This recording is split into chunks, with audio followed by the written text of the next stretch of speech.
ಕಾರ್ಮಿಕ ಇಲಾಖೆ.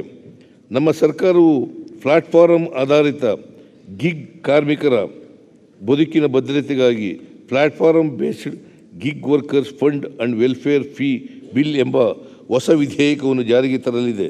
ತನ್ಮೂಲಕ ಅರ್ಹ ಆನ್ಲೈನ್ ವಹಿವಾಟುಗಳ ಮೇಲೆ ಸೆಸ್ ವಿಧಿಸಿ ಗಿಗ್ ಕಾರ್ಮಿಕರ ಕಲ್ಯಾಣ ಕಾರ್ಯಕ್ರಮಗಳನ್ನು ರೂಪಿಸಲಾಗುವುದು. ಜೀತ ಕಾರ್ಮಿಕ ನಿಷೇಧ ಅಧಿಕಾರಿಗಳಾಗಿ ಅಧಿಸೂಚಿಸಲಾಗುವುದು. ಕಲ್ಯಾಣ ಕರ್ನಾಟಕ ಭಾಗದ ಗ್ರಾಮೀಣ ಪ್ರದೇಶದ ಪರಿಶಿಷ್ಟ ಜಾತಿ ಪರಿಶಿಷ್ಟ ಪಂಗಡದವರಿಗೆ ಸರ್ಕಾರದ ಮಾನ್ಯತೆಯುಳ್ಳ ದಾಖಲೆಗಳನ್ನು ಡಿಜಿಲಾಕರ್ ಆ್ಯಪ್ನಲ್ಲಿ ಸುರಕ್ಷಿತವಾಗಿರಿಸುವ ಸಲುವಾಗಿ ನನ್ನ ಗುರುತು ಅಭಿಯಾನವನ್ನು ಸಮಾಜ ಕಲ್ಯಾಣ ಇಲಾಖೆಯ ಸಹಯೋಗದೊಂದಿಗೆ 1,000 ಗ್ರಾಮ ಪಂಚಾಯಿತಿಗಳಲ್ಲಿ ಹಮ್ಮಿಕೊಳ್ಳಲಾಗುವುದು. ಪಂಚಾಯತ್ ರಾಜ್ ಮತ್ತು ನಗರ ಸ್ಥಳೀಯ ಸಂಸ್ಥೆಗಳಿಗೆ ಹಂಚಿಕೆ ಮಾಡಬೇಕಾದ ಅನುದಾನದ ಸೂತ್ರಗಳ ಬಗ್ಗೆ ಅಧ್ಯಯನ ನಡೆಸಿ ಸೂಕ್ತ ಶಿಫಾರಸು ಮಾಡಲು 5ನೇ ರಾಜ್ಯ ಹಣಕಾಸು ಆಯೋಗವನ್ನು ರಚಿಸಲಾಗಿದೆ. ಆಯೋಗದಿಂದ ಸ್ವೀಕೃತವಾದ ಶಿಫಾರಸುಗಳನ್ನು ನಮ್ಮ ಸರ್ಕಾರವು ಪ್ರಾಮಾಣಿಕವಾಗಿ ಪರಿಶೀಲಿಸುತ್ತದೆ ಮತ್ತು ರಾಜ್ಯದಲ್ಲಿ ಸ್ಥಳೀಯ ಆಡಳಿತ ವ್ಯವಸ್ಥೆಯನ್ನು ಬಲಪಡಿಸಲು ಕ್ರಮ ಕೈಗೊಳ್ಳಲಾಗುವುದು. ಯೋಜನೆ 2024-25ನೇ ಸಾಲಿನಲ್ಲಿ ಕಲ್ಯಾಣ ಕರ್ನಾಟಕ ಪ್ರದೇಶಾಭಿವೃದ್ಧಿ ಮಂಡಳಿ ವ್ಯಾಪ್ತಿಯಲ್ಲಿ ಮೂಲಸೌಕರ್ಯಗಳ ಅಭಿವೃದ್ಧಿಗೆ ಪ್ರಾಮುಖ್ಯತೆ ನೀಡಲು 5,000 ಕೋಟಿ ರುಗಳ ಯೋಜನೆಗಳನ್ನು ಅನುಷ್ಠಾನಗೊಳಿಸಲು ಉದ್ದೇಶಿಸಲಾಗಿದೆ. ಡಾಕ್ಟರ್ DM ನಂಜುಂಡಪ್ಪ ವರದಿಯನ್ನು 2002ರಲ್ಲಿ ಸ್ಥಾಪಿಸಲಾಗಿದ್ದು, ಕಳೆದ 22 ವರ್ಷಗಳಲ್ಲಿ ಈ ವರದಿಯ ಆಧಾರದ ಮೇಲೆ ಹಿಂದುಳಿದ ಪ್ರದೇಶಗಳ ಅಸಮತೋಲನೆಯನ್ನು ನಿವಾರಿಸಲು ಬಹಳಷ್ಟು ಯೋಜನೆಗಳು ಮತ್ತು ಬಂಡವಾಳ ಹೂಡಿಕೆಯನ್ನು ಮಾಡಲಾಗಿದೆ.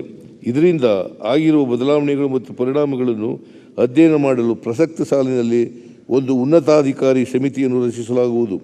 ಈ ಸಮಿತಿಯ ಮೂಲಕ ಪ್ರಸ್ತುತ ರಾಜ್ಯದಲ್ಲಿ ಆರ್ಥಿಕ ಮತ್ತು ಪ್ರಾದೇಶಿಕ ಅಸಮಾನತೆಯ ಆಧಾರದ ಮೇಲೆ ಜಿಲ್ಲೆ ಮತ್ತು ತಾಲೂಕುಗಳನ್ನು ವರ್ಗೀಕರಿಸಿ ಹೊಸ ಅಭಿವೃದ್ಧಿ ಸೂಚ್ಯಂಕಗಳನ್ನು ತಯಾರಿಸಲಾಗುವುದು.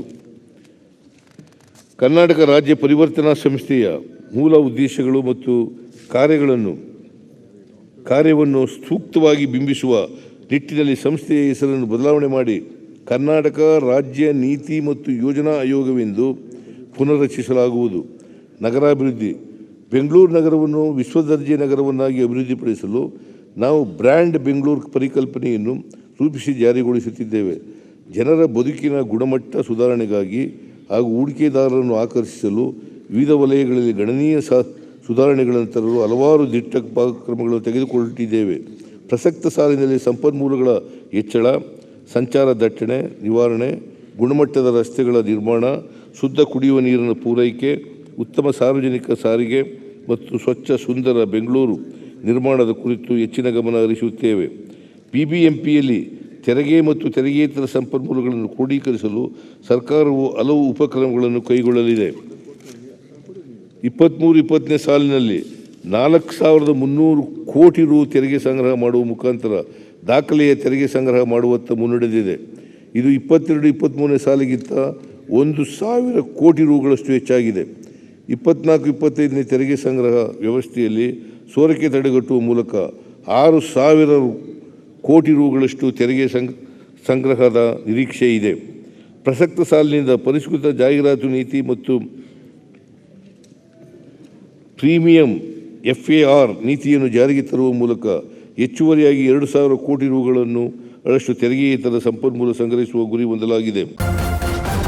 ನ್ಯೂಸ್ ಫಸ್ಟ್ ನಿರ್ಭೀತಿಯಿಂದ ನಿಮ್ಮ ಪರವಾಗಿ.